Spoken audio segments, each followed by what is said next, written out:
Hello विशियांश, WhatsApp, क्या हाल चाल। Yes, JEE advance express series में एक बार फिर से आपका वेलकम है। आज का topic work power energy, right. जहां सारी न्यूटन मैकेनिक्स एक साइड रहती है, वहां वर्क पावर एनर्जी एक साइड रहता है। मींस बहुत सारे ऐसे क्वेश्चंस रहते हैं जो हम न्यूटन मैकेनिक्स से सॉल्व कर सकते हैं और वर्क पावर एनर्जी से भी उसको सॉल्व कर सकते हैं। डायरेक्टली वर्क पावर एनर्जी के क्वेश्चन पिछले कुछ साल से एडवांस में कम पूछे जाते हैं, but this one is one of the very important topic. तो आज डिस्कस करेंगे आईआईटी एक्सप्रेस में प्रीवियस ईयर्स के क्वेश्चंस जो हमसे पूछे गए हैं आईआईटी एडवांस में। तो स्टार्ट करते हैं। यस, 2020 देखिए, 21, 22, 23 पेपर में वर्क पावर एनर्जी का क्वेश्चन नहीं आया, तो क्वेश्चन आने का अब ज्यादा चांस है इस बार वर्क पावर एनर्जी से। A student skates up a ramp that makes an angle 30 degree with the horizontal. She starts at the bottom of the ramp with the speed v naught and wants to turn around over a semicircular path xyz of radius r. Right, ये एक ramp दिया हुआ है। इस ramp पे एक student यहां से v वेलोसिटी से मोशन स्टार्ट करता है विद स्पीड v नॉट। तो यहां पर जो वेलोसिटी है v नॉट से स्टूडेंट स्टार्ट करता है और ये रैंप पे ऊपर चढ़ते चढ़ते फिर यहां पर जाके एक कर्व ट्रैक, सर्कुलर ट्रैक में वापस टर्न लेता है और फिर वापस इसी रैंप पर स्लाइड करते हुए नीचे आ जाता है। The maximum height is of point Y. Y point की हाइट मैक्सिमम है। इस मैक्सिमम पॉइंट पर इसकी हाइट कितनी दे रखी है? h हाइट आपको दे रखी है ग्राउंड से। Assuming that energy loss is negligible and the force required for this turn at the highest point is provided by his or her weight only, then बताइए, सबसे पहले कंजर्वेशन ऑफ एनर्जी लगा सकते हैं। बॉटम पॉइंट पे potential energy कितनी होगी?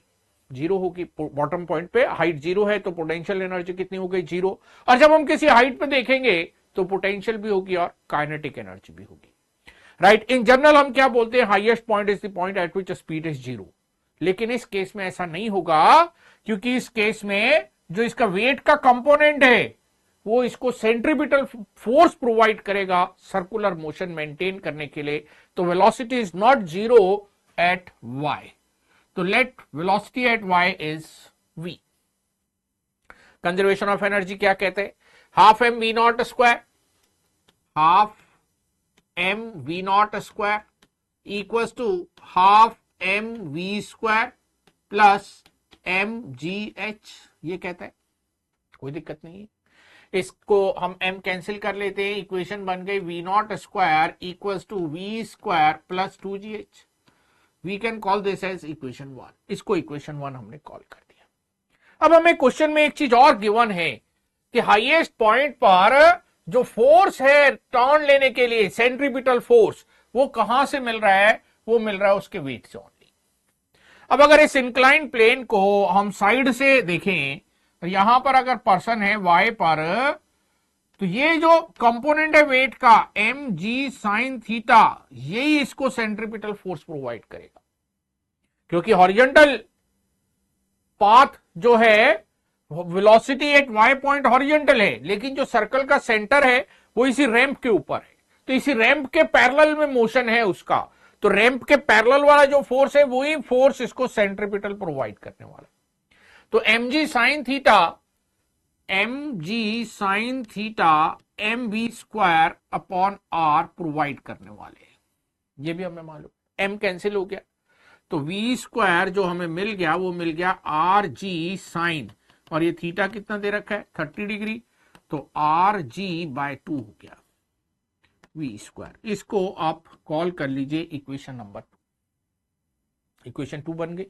इस 2 को 1 में यूज कर लेते हैं तो हमारा बन गया v not square minus 2gh equals to, ये इधर ले गए, वी स्क्वायर की वैल्यू हो गई आर जी बाय 2। और इसको देखिए, ये कोई आंसर ऑप्शन में दिया है तो हमारा आंसर बन जाएगा v not square minus 2gh half g r. Yes, A is the correct answer. एक ऑप्शन हमें मिल गया, राइट। तो इसका मतलब बी वाला हमारा रॉन्ग है, बी हमारे काम नहीं आएगा। The centripetal force required at point x and z।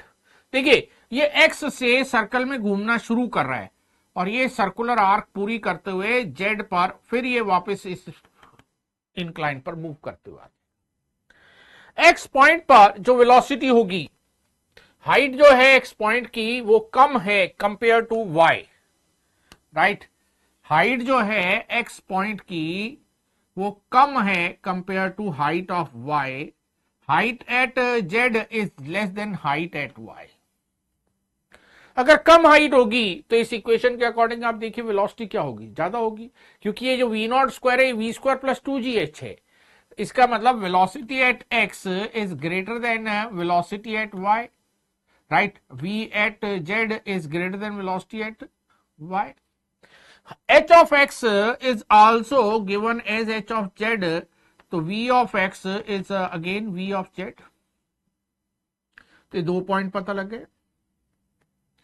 क्या कह रहे हैं हमें, the centripetal force required, centripetal force required, centripetal कितना होगा, सेंट्रीपिटल फोर्स कितना होगा, yes, centripetal force is m v square upon r। तो yes, vx is greater than vy, so this is greater than m vy square upon r। y point के compare में ज्यादा centripetal force चाहिए होगा, right. Centripetal force required at point x and z is 0, तो ये तो wrong हो गया यार, 0 बोल रहे हैं। The centripetal force required is maximum। अच्छा अब देखो मैक्सिमम कहां पर होगा, जैसे ही x से ऊपर जाएंगे वेलोसिटी कम होनी शुरू हो जाएगी। x is the lowest point of circular arc, x and z both are the lowest point of the circular arc। तो यहीं से सेंट्रीपिटल स्टार्ट हो रहा है और x और z के पॉइंट पर जो हमारी वेलोसिटी है वो इस पूरे सर्कुलर आर्क में सबसे ज्यादा है। तो सेंट्रीपिटल फोर्स ऑफ कोर्स सबसे ज्यादा होगा, तो डी वाला हमारा करेक्ट आंसर है। तो 2 ऑप्शन इसमें करेक्ट है, ए एंड डी। तो एक सिंपल क्वेश्चन है, सिंपल एनर्जी कंजर्वेशन पर बेस्ड है और सेंट्रीपिटल फोर्स का ओनली फॉर्मूला इसमें यूज हो रहा है। बस देखिए ये सर्कुलर मोशन जो है ना ये तंग करता है, क्योंकि हम सेंट्रीपिटल फोर्स को एक फोर्स की तरह देखते हैं। सेंट्रीपिटल फोर्स एक अप्लाइड फोर्स नहीं है, जितने भी अप्लाइड फोर्स होते हैं उन सबका रिजल्ट होता है सेंट्रीपिटल फोर्स। तो centripetal force is required force, जैसा कि यहां पर लिखा भी है, देखिए कि centripetal force is the required force, it is not acting on the body. जितने भी फोर्स एक्ट करते हैं ना वो सारे मिल के सेंट्रीपिटल फोर्स प्रोवाइड करते, तब बॉडी हमारी सर्कुलर मोशन कंप्लीट करती। अगर जो फोर्स आप प्रोवाइड कर रहे हो सेंट्रीपिटल से ज्यादा हो गया तो फिर सर्कल में नहीं घूमेगा, सर्कल का रेडियस छोटा होना शुरू हो जाएगा, मोशन कोलैप्स कर जाएगा। और अगर कम रह गया तो सर्कल का रेडियस बड़ा हो जाएगा और बॉडी सर्कल को छोड़ के, बस सर्कल को छोड़ के दूर चली जाएगी, राइट। यस, तो 2020 का पेपर 2 का क्वेश्चन था और कहीं से भी ऐसा नहीं लग रहा है कि ये एडवांस लेवल पे बड़ा डिफिकल्ट क्वेश्चन है। एक आसान सा क्वेश्चन था जो 2020 में, यस 2020 में पेपर 2 में आपसे पूछा था, राइट। आगे बढ़ते देखते हैं नेक्स्ट क्या है 2019 पेपर 2, ये क्या कहते हैं। A small particle of mass m moving inside a heavy hollow and straight tube along the tube axis undergoes elastic collision at 2 ends.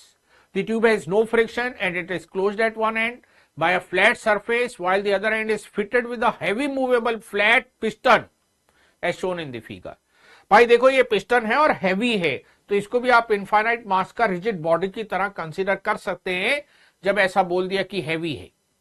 When the distance of the piston from closed end is L equals to L naught, the particle speed is V equals to V naught. The piston is moved inward at a very low speed V such that V is very less than dl upon L into V naught। मतलब ये तो बहुत ज्यादा distance travel करेगा और ये बहुत कम डिस्टेंस ट्रेवल करेगा, ऑलमोस्ट नेग्लिजिबल डिस्टेंस ये ट्रेवल करेगा, right. Which of the following statement is are correct. तो जब तक ऑप्शन नहीं देखेंगे तब तक हमें पता ही नहीं क्या करना है, केवल बस इतना समझ में आ रहा है कि ये मास v वेलोसिटी से नहीं, इनिशियली ये v नॉट वेलोसिटी से चल रहा था और इनिशियली ये l नॉट के बराबर थी। ये बीच का कोई टाइम इंटरवल दे रखा है और इसकी स्पीड हमें दे रखी है, however it is very small, लेकिन दे रखी है capital V as the speed of this piston. The rate at which particle strikes the piston means frequency of collision पूछ रहे हैं कि कितनी फ्रीक्वेंसी से इससे कोलाइड करेगा। After each collision with the piston the particle speed increases by 2v। तो speed मतलब कॉलिजन को एनालाइज करते हुए देखना है कि इसकी स्पीड में क्या चेंज आएगा कॉलिजन से। तो सबसे पहले इसी कॉलिजन को एनालाइज करते हैं हम, फिर आगे बढ़ते हैं। देखिए ये पार्टिकल जो है आपका ये v स्पीड से आ रहा है, राइट, v स्पीड से आ रहा है किसी भी इंस्टेंट पर, और ये जो सामने है ये इनफाइनाइट मास का ये कैपिटल V स्पीड से इसके पास आ रहा है। कैसा कॉलिजन होना है? इलास्टिक कॉलिजन होना है। कैसा कॉलिजन होना है? इलास्टिक कॉलिजन होना है। अब देखिए यहां पर हमारे पास दो चॉइस है, एक तो हम पूरा m1 m2 लेते हुए इलास्टिक कॉलिजन को एनालाइज करें, m1 m2 की वेलोसिटी v1 v2 निकाले और बाद में m2 को टेंडिंग टू इंफिनिटी करके कंडीशन लगा दें। दूसरा, क्योंकि ये इनफाइनाइट मास का है, इसकी वेलोसिटी पे कोई फर्क पड़ना नहीं है, तो हम कॉलिजन इसी के रिस्पेक्ट में देख लेते, right. Collision with respect to piston, collision with respect to piston देख लेते हैं। पिस्टन के रिस्पेक्ट में अगर कॉलिजन देखेंगे तो क्या होगा? u बिफोर कॉलिजन कितना होगा? v plus v, yes. u after collision कितना होगा? After collision same v plus v in opposite direction, means ये पिस्टन जो v वेलोसिटी से चल रहा है और ये बॉडी ये इधर जा रही है v प्लस v से। तो what is velocity of this with respect to ground? Velocity of body with respect to ground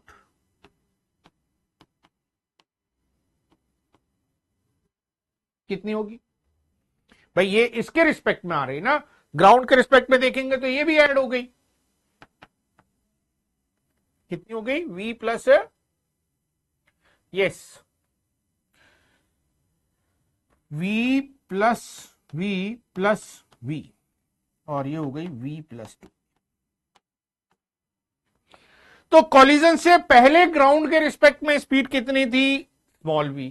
collision के बाद ग्राउंड के रिस्पेक्ट में स्पीड कितनी है? v plus 2v। तो इंक्रीज इन स्पीड कितना हो गया? इंक्रीज इन स्पीड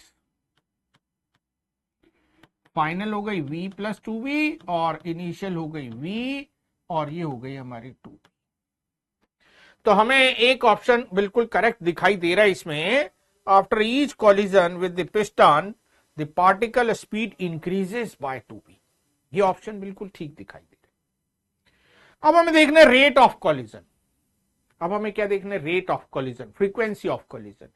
देखो सपोज अभी ये कॉलिजन हुआ, ये वापस आएगा, इससे टकराएगा, फिर वापस इससे टकराएगा, तो टोटल पाथ लेंथ कितनी कवर करेगा between the two successive collision with the same piston? Piston के साथ दो सक्सेसिव कॉलिजन के बीच में पाथ कितना कवर होगा? 2l। तो इसे नोट कर लेते हैं।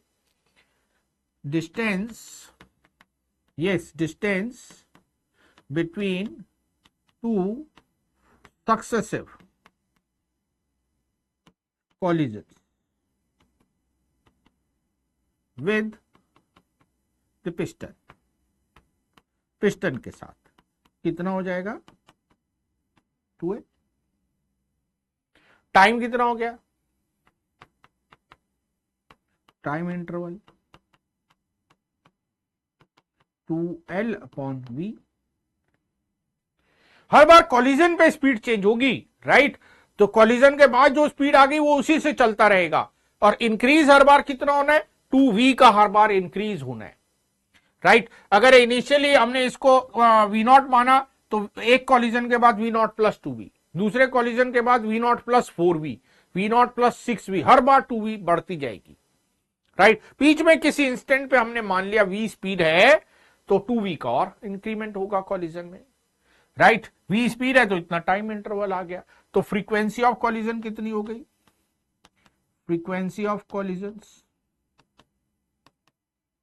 1 upon time interval 2l upon v, तो v upon 2। This is frequency of collision. क्या गिवन है? The rate at which particle strikes the piston is v by l। Not correct. Right. V by L, 2L आ रहा है, V by L correct नहीं है, तो ये हमारा छूट गया। If the piston moves inward by dl, the particle speed increases by 2v dl upon l. यार dl डिस्टेंस ट्रेवल करने में पिस्टन को कितना टाइम लगेगा, राइट पिस्टन को कितना टाइम लगेगा, dl डिस्टेंस ट्रेवल करने में इतना टाइम लगेगा। एक सेकंड में कितनी बार कोलाइड कर रहा है, फ्रीक्वेंसी टाइम्स, तो इंक्रीज कितना हो जाएगा, increase in speed, increase in speed equals to number of collisions, frequency into time interval, ये तो हो गया नंबर ऑफ collisions। और हर collision में कितना इंक्रीज होना है, 2v का इंक्रीज होना है। पहले तो फ्रीक्वेंसी की वैल्यू रखिए, कितनी हो गई, v upon 2l, v upon 2l, और डेल्टा टी की वैल्यू रखिए dl अपॉन l और 2v अपॉन नथिंग, बस यही हो गया, राइट ये हो गया, 2 कैंसिल हो गया, v dl upon L square, ये आ गया increase in speed, right. dl distance travel करने में टाइम जो लगेगा उतने टाइम में कितने कॉलिजन होंगे, और हर कॉलिजन में 2v की स्पीड इंक्रीज होनी है, तो f कॉलिजन होते हैं पर सेकेंड, डेल्टा टी टाइम में कितने होंगे, F into delta T into change in velocity in each collision, that is the increase in velocity, right. 2v dl upon l is not the correct answer, right, तो ये correct answer नहीं है, क्योंकि dl upon time आना है और उसको हम फ्रीक्वेंसी से मल्टीप्लाई करके चेंज कर सकते हैं कितने हमारे कॉलिजन होने वाले हैं। देखिए ना, dl डिस्टेंस इसने ट्रेवल करी तो ये कितना टाइम लेगा, ये इतना टाइम लेगा, इतने टाइम में कितने कॉलिजन होंगे, नंबर ऑफ कॉलिजन आपने देखे थे, number of frequency of collision v by 2l है, फ्रीक्वेंसी ऑफ कॉलिजन कितनी है, v बाय 2l, ये कैपिटल V पे डिपेंड नहीं करती है, ये स्मॉल v पे डिपेंड करती है, तो frequency of collision is v by 2l, time interval is dl upon V, or this is capital V. This is not L, this is a capital V, right? Yes, so not L square. This capital V, small v cancel out, 2 cancel out, so V dl upon L, right? Capital V cancel out, this cancel out, this 2 cancel out, so V dl upon L. Yes, क्या given था, 2 times given था, तो गलत तो है ही, right हाँ, हालांकि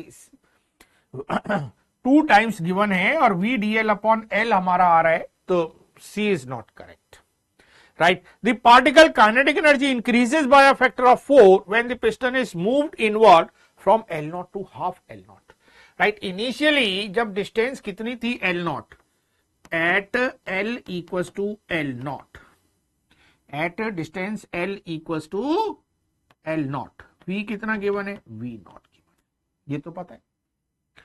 eight L equals to L0 by 2, at L equals to L0 by 2, कितना डिस्टेंस कवर कर लिया, L0 कवर कर लिया, टाइम कितना लग गया, time L0 by 2 upon capital V, तो L0 बाय 2v, इतना टाइम लग गया। इतने टाइम में कितने कॉलिजन हो गए, नंबर ऑफ कॉलिजन्स कितने हो गए भाई, v by 2l, v by 2l। अब ये जो कॉलिजन का टाइम है ये तो l पे डिपेंडेंट है, और हर बार L चेंज होता रहेगा तो कॉलिजन की फ्रीक्वेंसी भी चेंज होती रहेगी, तो इस बार हम इसको डायरेक्टली नहीं कर पाएंगे। जो स्मॉल डिस्प्लेसमेंट था dl, उसके लिए तो हम डायरेक्टली देख सकते थे उस डिस्प्लेसमेंट में कितना इसकी स्पीड में इंक्रीज हो रहा है, राइट। तो increase in speed is v dl upon l, तो हमें क्या करना पड़ेगा, इस इंक्रीज इन स्पीड को dv का नाम देना पड़ेगा, ये करना पड़ेगा, राइट। क्योंकि यहां नंबर ऑफ कॉलिजन जो वो लेंथ डिपेंडेंट है, और लेंथ हर बार कॉलिजन के बाद स्लाइटली चेंज होती जाएगी। अगर हम total change L not by 2 लेते हुए इसको सीधा सीधा करेंगे तो यस एरर हो जाएगा, मिस्टेक हो जाएगी, क्योंकि हर बार कॉलिजन का जो फ्रीक्वेंसी है वो कंटिन्यूसली चेंज होती रहेगी।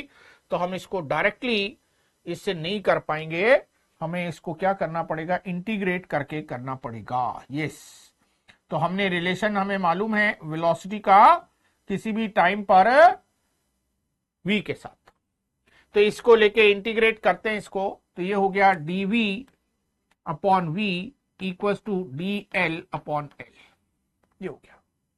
इंटीग्रेट करें v नॉट से v तक और इनिशियल डिस्टेंस L नॉट से L नॉट बाय 2 तक, ये हो गया ln v upon v not और ये हो गया ln L not by 2 L not.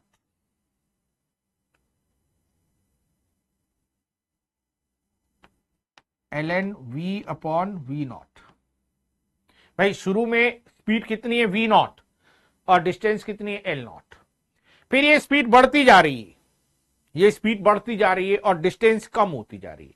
Final distance कितनी है L not by 2, final distance कितनी है L नॉट बाय 2। तो अगर final distance L not by 2 है तो इनिशियल L नॉट से L नॉट बाय 2 तक हम इसे इंटीग्रेट कर देते, राइट। तो कितना हो गया ln 1 बाय 2, तो v upon v not equals to 1 by 2, v upon v not equals to 1 by 2, तो v equals to v not by 2 ln v by v naught va dl upon l. Okay, length is decreasing with time, right? dl is decreasing with time, तो decrease होने के कारण हमें minus sign देना पड़ेगा, ये minus sign हमें लेना पड़ेगा, and this is not 1 by 2, this is 2 now, right. कितना हो गया, ये 2 हो गया, v upon v not equals to 2, तो v equals to 2v not हो गया। तो वेलोसिटी इंक्रीजेस टू 2 टाइम्स। तो what will be the ratio of kinetic energy, kinetic energy final upon kinetic energy initial की अगर आप बात करेंगे, half m 2v not square upon half m v not square, this is 4। तो final kinetic energy is 4 times initial energy, right, क्योंकि DL decrease है ना, और डिक्रीज को हमेशा माइनस साइन दिया जाता है, इंक्रीज को प्लस साइन दिया जाता है। तो जब हम इसे इंटीग्रेट करने लगेंगे तो माइनस साइन आ जाएगा। ये माइनस क्यों दिखा रहा है, since L decreases with time, right, L decreases and V increases, एक इंक्रीज कर रहा है और एक डिक्रीज कर रहा है, इसलिए माइनस साइन तो हमें लगाना ही पड़ेगा, राइट। और ये माइनस आने से 1 बाय 2 की जगह 2 बन जाएगा और V हमारी 2v नॉट, तो final kinetic energy is 4 times initial kinetic energy, right. The particle's kinetic energy increases by a factor of 4. Yes, this one is the correct statement. तो D is the correct statement. तो B and D दो statement हमारे correct हैं और दो statement इसमें हमारे wrong है। तो एक अच्छा क्वेश्चन था वर्क पावर एनर्जी से, जिसमें कोलिजन को मिक्स किया गया और क्वेश्चन को हमें पूछा गया, राइट। 2019 पेपर 2 का ये क्वेश्चन है। आगे बढ़े, देखें नेक्स्ट 2018 पेपर 2 का question. A particle of mass m is initially at rest at the origin. It is subjected to a force and starts moving along the x-axis. इसमें ना एक पॉइंट आपको शुरू में ही नोट कर लेना है, particle initially is at rest and it is at origin. Particle initially rest पे है और ये ऑरिजिन पर है, फोर्स लगा दिया और एक्स एक्सिस के अलॉन्ग इसमें मोशन स्टार्ट हो गया। Kinetic energy changes with time as D K by D T equals to gamma T. तो D K by D T is gamma T, कोई दिक्कत नहीं है, के हमें मालूम है, यस के आपको भी याद है ना, half M we square, yes कोई दिक्कत नहीं है, गामा टी कोई problem, half M, we square का हो गया 2v dv by dt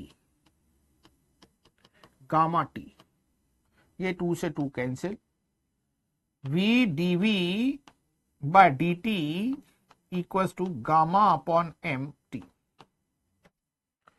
dv by dt acceleration है, लेकिन यहां v भी लगा हुआ है, t भी लगा हुआ है, तो इसका मतलब पहले हमें किसी तरह से v का रिलेशन बना लेना चाहिए, तब हमारी बात बनेगी। v dv by dt equal to gamma t upon m, v dv by dt equals to gamma t by m। हमने इसको लिखा v dv equals to gamma t upon m dt, और इसको इंटीग्रेट कर दिया, v dv equals to gamma t upon m dt कर दिया integrate. अब देखो शुरू में t इक्वल्स टू 0 में वेलोसिटी कितनी थी, 0, t इक्वल्स टू 0 पर वेलोसिटी 0 थी। किसी टाइम t पर जब आप देख रहे हैं तो वेलोसिटी v है, इंटीग्रेट आसान है, v का इंटीग्रल कितना हो गया, v स्क्वायर बाय 2, तो v का इंटीग्रल हो गया v square by 2 equals to gamma upon m t square by 2। अरे ये तो बड़ा आसान बन गया, gamma upon m with in root into t। v is linearly और v is directly proportional to time, v time के साथ लीनियरली वेरी कर रहा है। और एक्सेलरेशन की अगर हम बात करेंगे, acceleration is dv by dt and this is under root gamma upon m and that is nothing but constant, acceleration is constant. अगर हम फोर्स की बात करेंगे तो force is mass into acceleration and that too is constant.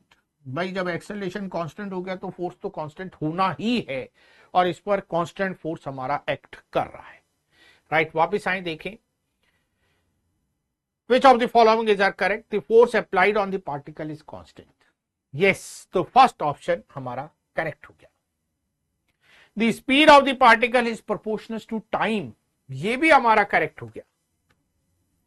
The distance of particle from the origin increases linearly with time, ये तो आपको मालूम है रॉन्ग है, कांस्टेंट एक्सेलरेशन का केस है, कांस्टेंट एक्सेलरेशन के केस में s is ut plus half a t square, तो टी स्क्वायर वाली टर्म आती है, कभी भी टी के डायरेक्टली प्रोपोर्शनल नहीं आता है, तो इसमें तो कोई दिक्कत ही नहीं।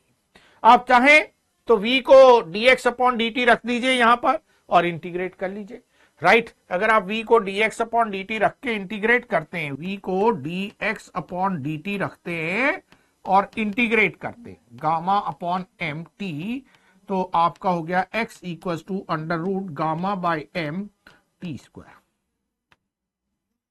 x इक्वल टू 0, t 0 है तो कोई फर्क नहीं पड़ेगा, x directly proportional to t square, तो ये हमारा बन गया रिजल्ट, राइट।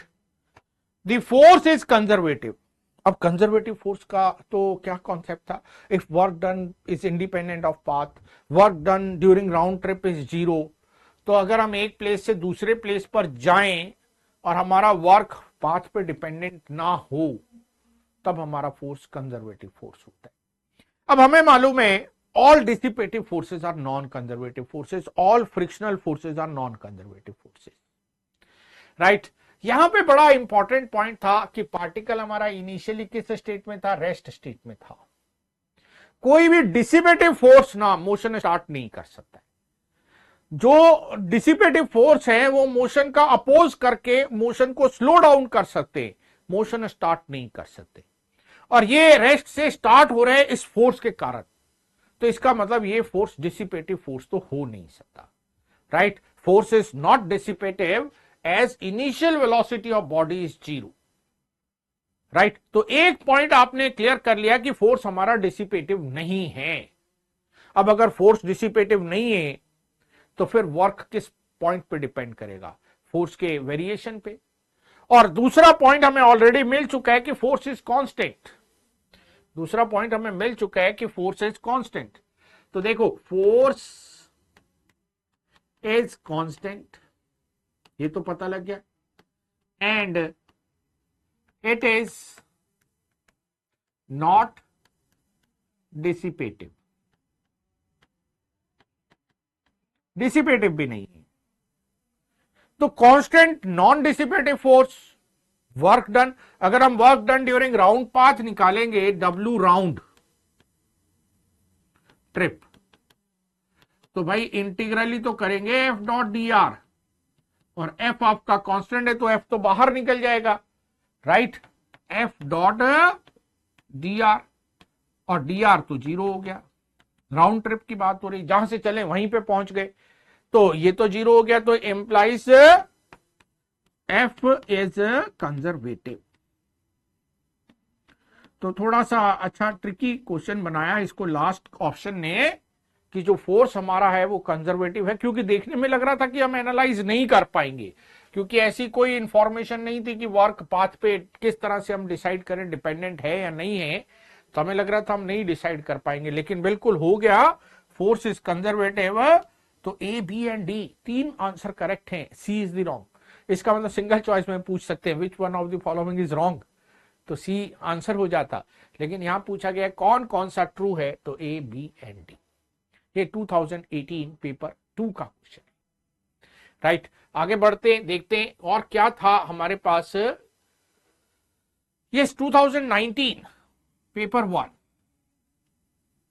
20 में भी है, 19 में भी है। 19 में 2 हो गए ना, यस, राइट। अगर देखें एक बार ध्यान से, 18 में पहले आ गया, 19 के पेपर 2 में भी था, राइट। 20 के पेपर 2 में है, 19 के पेपर 2 में है, और 19 के पेपर 1 में भी है क्वेश्चन। 19 में 2 क्वेश्चन थे वर्क पावर एनर्जी के। A particle is moved along a path AB, BC, CD, E, DE, EF, FA. Okay. A, B, C, D, E, F, A. Okay. Round path है. In presence of force, F equals to alpha y I cap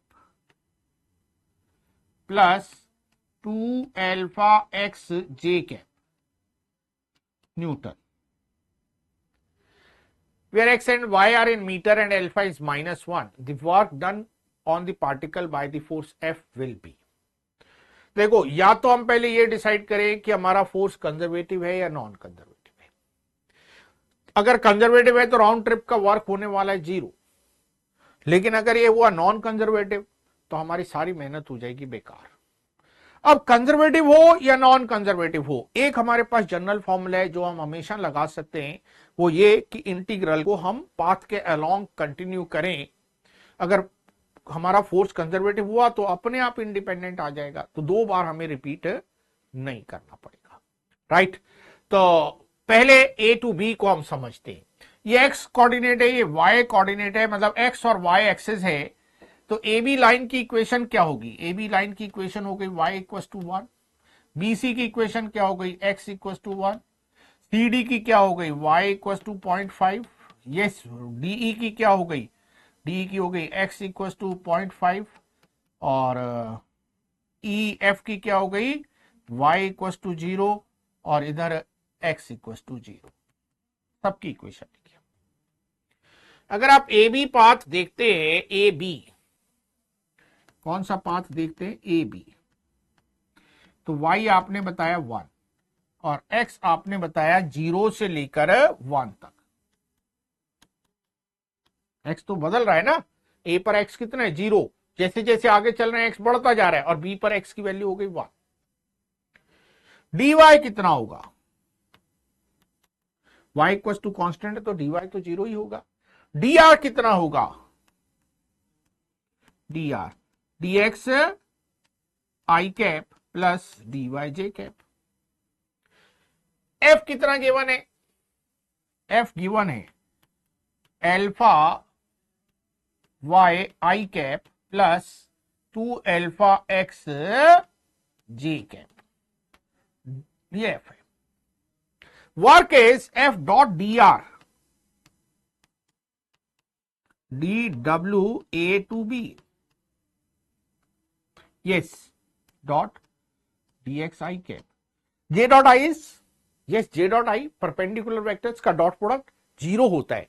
i dot i is 1, तो रह गया alpha y dx, और पूरे path के लिए y कितने? 1 के बराबर है, तो ये अल्फा dx रह गया। x 0 से लेके 1 तक का वेरिएशन है, तो w a to b जो हो गया वो हो गया कितना? वो हो गया integral alpha D x x 0 to 1 और ये अल्फा ही रह गया। तो ए टू बी का वर्क हमें मिल गया अल्फा के इक्वल। अब हमें क्या देखना है, अब हमें देखना है B to C. B to C के लिए एक्स कितना है 1 और डी आर कितना है बी टू सी के लिए, यस डी वाई के इक्वल है। और डायरेक्शन कौन सी है, नीचे को जा रहा है माइनस जे कैप, राइट। तो बी सी की अगर आप बात करेंगे तो डी आर वेक्टर जो है वो है डी वाई माइनस जे कैप, ये हो गया, राइट। और एफ डॉट डी आर कितना हो गया, एफ डॉट डी आर, इस बार जे वाला प्रोडक्ट रह गया खाली 2 अल्फा एक्स, कितना रह गया 2 alpha x with minus sine, ये रह गया। और W अगर आप देखते हैं बी टू सी तो -2 alpha x, yes d y है साथ में, डी वाई है साथ में, d y -2 alpha x d y, y varies from 1 to 0.5, y varies from 1 to 0.5, ये हो गया। और x की वैल्यू कितनी है, x इज 1, तो x को 1 रख देते तो हो गया -2 अल्फा x की जगह हो गया 1 d y 1 to 0.5, 1 to 0.5, right. और कितना बन गया 0.5 - 1 0.5, तो 2 अल्फा इंटू 0.5 और ये हमारा बन गया अल्फा की बराबर। तो बी टू सी भी हमें निकल के मिल गया अल्फा के इक्वल हो गया। तो ए टू बी आपने वर्क निकाल लिया, बी टू सी आपको वर्क मिल गया। अब इसी तरह से हमें बाकी स्टेप भी फॉलो करने पड़ेंगे। अब हमें आना है C to D. C to D में क्या है, सी टू डी में एक्स का चेंज है, वाई का चेंज नहीं है, राइट। तो डी एक्स आई कैप, तो अल्फा वाई डी एक्स आने वाला है सी टू डी में, डब्ल्यू सी टू डी में कितना आने वाला है, integral alpha Y D X I cap, ये हो गया। एक्स वेरीज फ्रॉम 1 to 0.5, देखिए एक्स वेरीज फ्रॉम 1 to 0.5 हो गया, राइट। y कितना है, y is 0.5 for this straight line, y is 0.5, तो 0.5 अल्फा, राइट। और माइनस माइनस हो गया प्लस, तो 0.5 ही रह गया, 0.25 अल्फा, ये WC टू डी हो गया, राइट।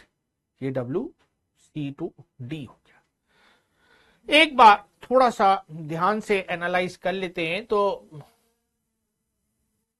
पहले हमने देखा ए टू बी जब हमने लिया तो ये हमारा पाथ था डी एक्स आई कैप, ये डिस्प्लेसमेंट हुआ, एफ डॉट डी आर हमने लगा दिया, एफ डॉट डी आर से हमारा काम बन गया। यहां पर ये जो डिस्प्लेसमेंट आया ये किस डायरेक्शन में आया, ये माइनस जे की डायरेक्शन में आया। तो यहां जब डी आर हमने लिखा तो हमने लिखा माइनस डी वाई जे कैप, ये लिखा, right.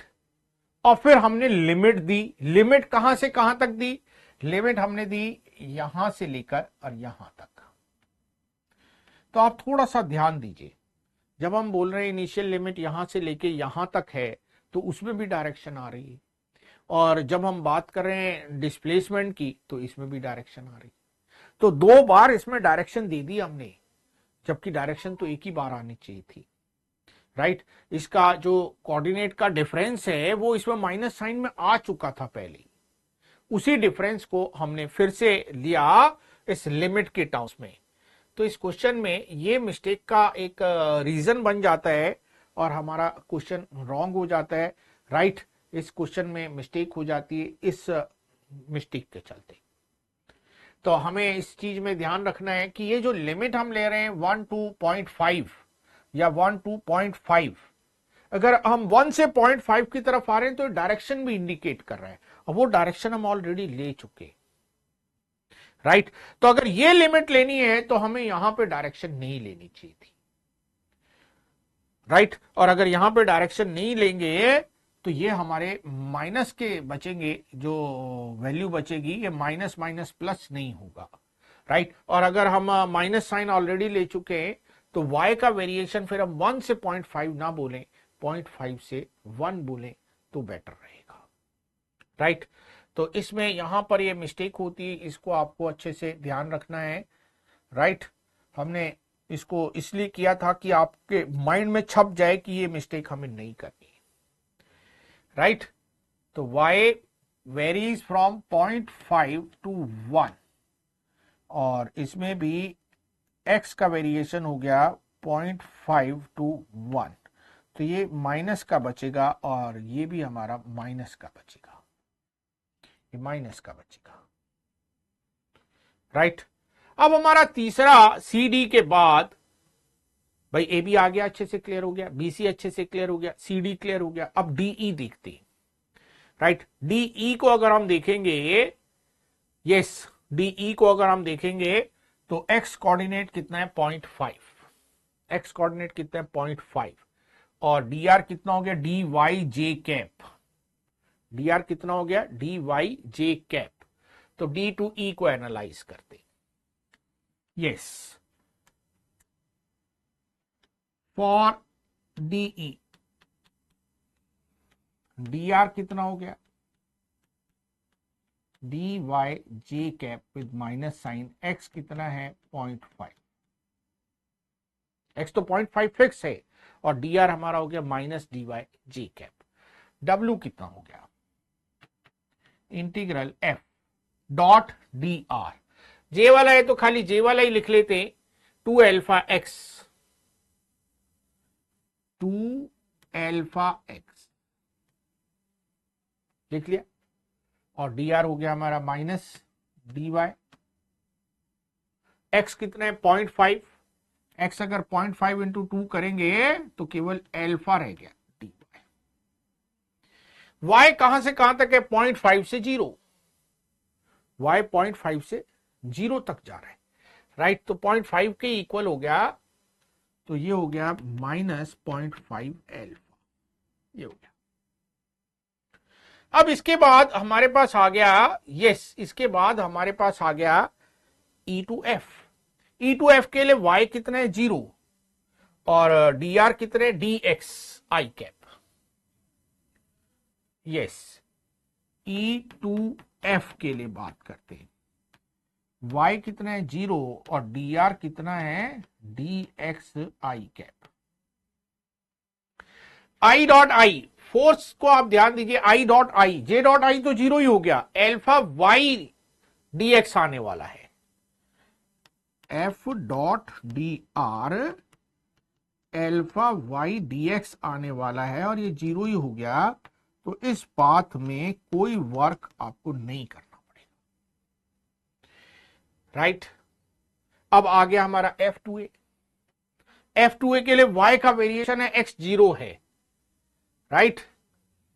F2A dr is dy j cap, y का वेरिएशन है और x0 है, j कैप में 2 अल्फा y दिया हुआ है, नहीं ध्यान देखिए, 2 alpha x, sorry 2 alpha x दिया हुआ है, 2 alpha x dy, integral y varies from 0 to 1 and x is 0, पूरे पाथ के लिए x तो 0 ही है, इस पूरे पाथ के लिए x 0 होती है, ये टर्म तो 0 ही हो गई, ये टर्म 0 हो गई, तो वर्क कितना हो गया 0 हो गया, A टू B आ गया, B टू C आ गया, C टू D आ गया, D टू E आ गया, E टू F आ गया, और F टू A भी आ गया। तो नेट वर्क डन कितना हो गया, सबसे पहले A टू B अल्फा, फिर B to C minus alpha, फिर माइनस 0.25 अल्फा, फिर माइनस 0.5 अल्फा, पहला अल्फा, फिर माइनस अल्फा, फिर माइनस 0.25 अल्फा और फिर माइनस 0.5 अल्फा। ये आ गया माइनस 0.75 अल्फा। अल्फा की वैल्यू क्वेश्चन में गिवन थी, यस अल्फा इज -1, तो अल्फा की वैल्यू रखते -1, तो हमें क्या मिलने वाला है, माइनस माइनस हो गया प्लस और 0.75 अल्फा इज 1, राइट, तो 0.75 जूल इज द आंसर। तो वर्क डन जो हमें मिल गया वो मिल गया 0.75 this one.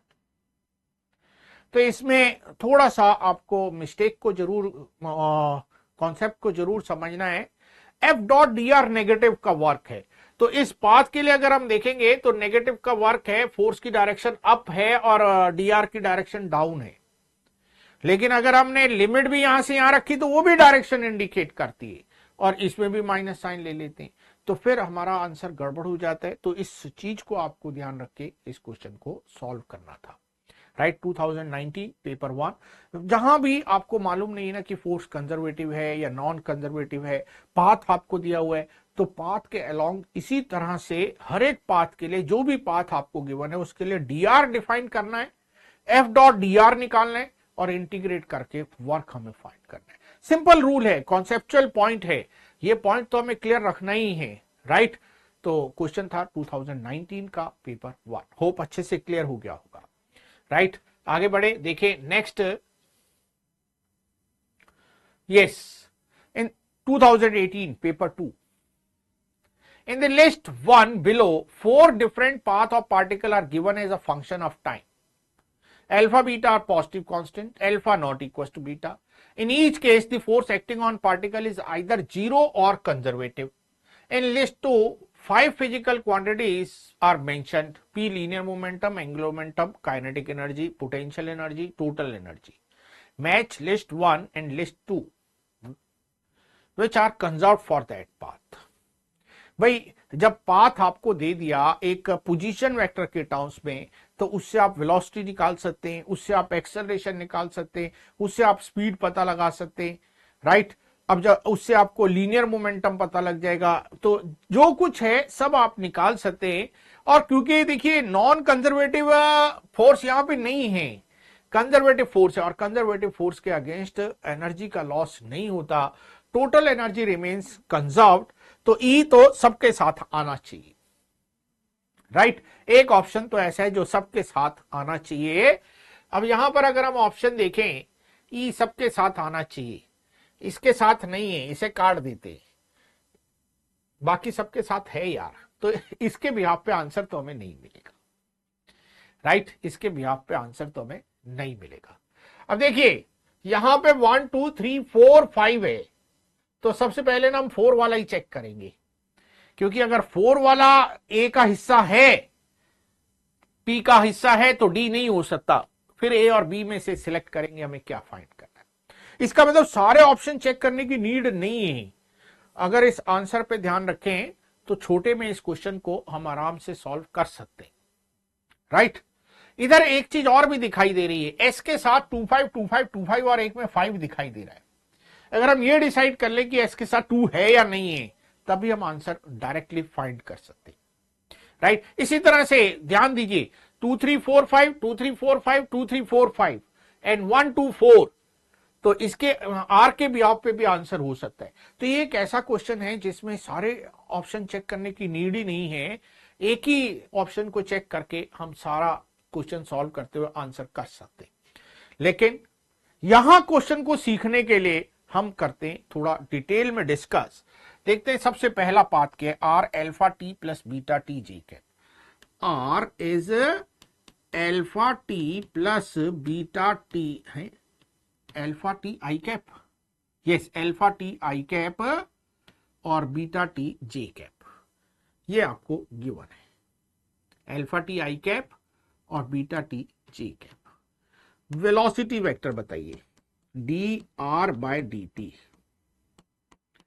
Alpha I cap beta G cap, constant है, यस। तो linear momentum P m into we constant हो गया, यस कांस्टेंट हो गया। स्पीड v मैग्नीट्यूड में alpha square plus beta square with in root constant हो गई, yes.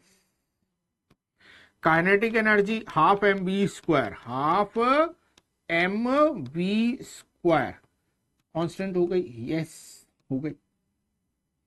P constant है, लीनियर मोमेंटम यार, तो फिर फोर्स भी बता सकते हो ना, linear momentum, rate of change of linear momentum is force, तो फोर्स जीरो हो गया। फोर्स जीरो हो गया तो टॉर्क भी जीरो हो गया, टॉर्क जीरो हो गया तो एंगुलर मोमेंटम एल भी कंजर्व हो गया। कितना कुछ पता लग गया। देखिए क्या क्या गिवन है, linear momentum, angular momentum, kinetic energy, total energy and potential energy. Kinetic energy constant है, यस।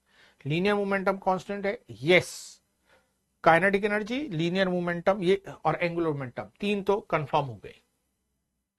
तो इसके साथ 1 तो आ गया लीनियर मोमेंटम, 2 भी आ गया, 3 भी आ गया और 5 भी आ गया। 4 चेक करना है केवल। टोटल एनर्जी जो है E that is U plus K, ये कंजर्व है, ये कंजर्व है, तो इसको क्या कहोगे सर, ये भी कंजर्व होगी। जब ये दोनों ही कंजर्व रहेंगे तो U भी कंजर्व होगी, तो U भी कंजर्व है, तो 4 भी। तो P के साथ 1 2 3 4 5 सारे आने वाले, P के साथ 1 2 3 4 5 सारे आने वाले हैं। तो A आंसर तो हमें मिल चुका है यार, क्योंकि और किसी में, अच्छा यहां पर भी है 1 2 3 4 5, Q इज 3 2 और 2 3 4 5 S, तो मतलब Q और S में से किसी एक को और चेक करना ही पड़ेगा, राइट। Q है RT अल्फा दिस वन और 2 है एंगुलर मोमेंटम, और S है दिस वन और 2 है एंगुलर मोमेंटम। चलिए हमें S वाला पकड़ते हैं। वेलोसिटी अल्फा आई कैप, बीटा 2 का 2 cancel, T J cap, right. Acceleration या एंगुलर मोमेंटम डायरेक्ट निकाल लें, क्योंकि 2 को वेरीफाई करना है तो हम सीधा एंगुलर मोमेंटम निकाल लेते हैं, फोर्स की तरफ नहीं जाते हैं। और वैसे भी आपको मालूम है टॉर्क जीरो होगा तभी एंगुलर मोमेंटम कंजर्व रहता है, लीनियर मोमेंटम कंजर्व रहता है। Angular momentum L is R cross P, M R alpha T I beta by 2 T square J cap cross P alpha I cap beta T J cap. देखिए I cross I तो zero होगा, लेकिन I cross J से K बनेगा alpha beta T square बनेगा। तो L is not constant, it is variable, right, depends on T, depends upon T पे dependent है, तो नॉट कांस्टेंट। तो S के साथ 2 कंजर्व नहीं है, S के साथ 2 कंजर्व नहीं है, तो ये तीनों नहीं हो सकते, right. Only first is the correct, right. आप चाहें तो पूरा एनालाइज कर सकते हैं, किसी भी इसको लेकर आप पूरा एनालाइज कर सकते हैं। आप इसको ले लीजिए, राइट, इसको डिफरेंशिएट करके वेलोसिटी निकालिए, उसको डिफरेंशिएट करके एक्सेलरेशन निकालिए, वेलोसिटी का मैग्नीट्यूड निकालिए। अगर वेलोसिटी का मैग्नीट्यूड कांस्टेंट है तो मतलब काइनेटिक एनर्जी कंजर्व है, अगर वेलोसिटी का मैग्नीट्यूड कांस्टेंट नहीं है तो मतलब काइनेटिक एनर्जी कंजर्वेशन लॉ को फॉलो नहीं करने वाली है। तो किसी भी ऑप्शन के साथ हम इसको चेक कर सकते हैं। और देखिए डायरेक्टली ना पोटेंशियल एनर्जी अगर F कंजर्वेटिव है तो U बनना ही है, F zero means U constant, F equal to minus d u by d r होता है, राइट। और काइनेटिक एनर्जी कांस्टेंट है, टोटल एनर्जी कांस्टेंट है, उससे भी हम डिसाइड कर लेते हैं पोटेंशियल एनर्जी का, राइट। तो देखें आगे बढ़े और यस 2018 पेपर 1 का question. A spring block system is resting on frictionless floor as shown in the figure. The spring constant is 2 Newton per meter and the mass of the block is 2 kg. Ignore the mass of the spring initially. The spring is in unstretched condition Another block of mass 1 kg moving with the speed 2 metre per second collide elastically.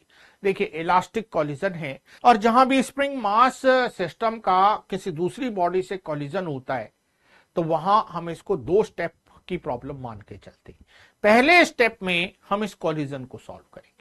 तो 1 KG की body 2 metre per second से चल रही है, 2 KG की body से जाके strike करती है, इलास्टिक कॉलिजन है। कॉलिजन के बाद वेलोसिटीज क्या होंगी सबसे पहले ये पता करते हैं, राइट, तभी आगे बढ़ेंगे। ये कितने की है 1 केजी, कितनी स्पीड से चल रही है 2 मीटर पर सेकेंड से चल रही है। ये कितना है 2 केजी, कितनी स्पीड से चल रहा है सर रेस्ट पे है, और सर नहीं ये बॉडी रेस्ट पर है, राइट। तो m into v plus 0 equals to m into V1 dash plus 2 into V2 dash. तो ये हो गया V1 dash plus 2 V2 dash equals to 2। ये हो गई हमारी इक्वेशन 1। एक चीज तो बन गई। Relative speed before collision 2 minus 0, relative speed after collision V2 dash minus V1 dash. तो V2 dash minus V1 dash is 2। ये हो गई हमारी 2, ये 1 है ये 2 है, ऐड करें V1 डैश कट रहा है 3V2 dash equals to 4। Yes V2 dash equals to 4/3। यहां रखें V1 dash equals to 4/3 minus 2, 3 2 6 4 minus 2/3 metre per second. Am I right ना? 3 2 6 माइनस 4 2 2/3 विद नेगेटिव साइन। इसका मतलब ये रिबाउंड करेगा वापस और उसको स्पीड मिलेगी 4/3 मीटर पर सेकेंड। अब क्या कह रहे हैं, the collision is such that 2 kg block does not hit the wall, the distance in metres between the two blocks when the spring returns to its original position, unstretched position. देखिए जब ये collide होगा और इसको speed मिलेगी, कुछ भी speed मिले, आपने V2 डैश बोला कोई दिक्कत नहीं है, लेकिन जब ये इसके आगे चलेगा तो ये तो सिंपल हार्मोनिक मोशन करेगा। Time period of this simple harmonic motion is 2 pi under root m upon k। K given है k, yes 2 newton per metre बिल्कुल गिवन है। 2 pi is the time period. Time of half oscillation, half oscillation is pi. तो कितने time में वापस आ जाएगा पाई? 3.14 second में ये वापस आ जाएगा, 3.14 सेकेंड में वापस आ जाएगा। इतने टाइम में ये कितना चला जाएगा वो फाइंड करना है, वही डिस्टेंस होगी क्योंकि ये तो वापस अपनी जगह आ गया, राइट। तो distance move covered by the first block you, नहीं नॉट यू, V1 डैश। इसकी स्पीड कॉलिजन के बाद कितनी थी V1 डैश इंटू टाइम। तो V1 डैश माइनस 2/3 और टाइम इज यस 3.14, पाई था ना 3.14, तो माइनस 6.28 अपॉन 3 और ये तो माइनस 3260 और 3927 माइनस 2.09 मीटर। माइनस दिखा रहा है कि वापस दूर चला गया है, तो सेपरेशन कितना हो गया? डिस्टेंस बिटवीन देम कितना हो गया? 2.09 मीटर।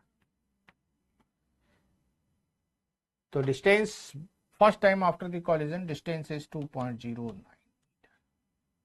ये था 2018 पेपर 1 का क्वेश्चन। तो 18, 19, 20, 21, 22, 23, राइट, इनमें जो हमारे क्वेश्चन हैं वो हम आपके साथ डिस्कस कर रहे हैं इस जेईई एक्सप्रेस के सीरीज में। आज हमने क्वेश्चन लिए वर्क, पावर, एनर्जी। तो देखो कॉम्बिनेशन रहता है, कोई कोई क्वेश्चन थोड़ा सा डिफिकल्ट जरूर होता है, अदरवाइज एडवांस लेवल पर भी कोई ऐसा डिफिकल्ट क्वेश्चन नहीं कि जिसमें हमें बहुत सोचना पड़े, राइट, जिम में जाके एक्सरसाइज करनी पड़े क्वेश्चन को सॉल्व करने के लिए, ऐसा कम ही होता है। आसानी से अगर हमारे फंडामेंटल स्ट्रांग है तो बड़ी आसानी से इन क्वेश्चंस को आप सॉल्व कर सकते हैं, राइट। अब देखिए सेशन को जिसने अब लाइक नहीं किया लाइक कर दीजिए, सब्सक्राइब कर दीजिए, राइट। और फिर मिलते हैं एक नए टॉपिक के जेईई एक्सप्रेस के साथ, राइट? तब तक के लिए यस, बाय बाय, वीसियंस।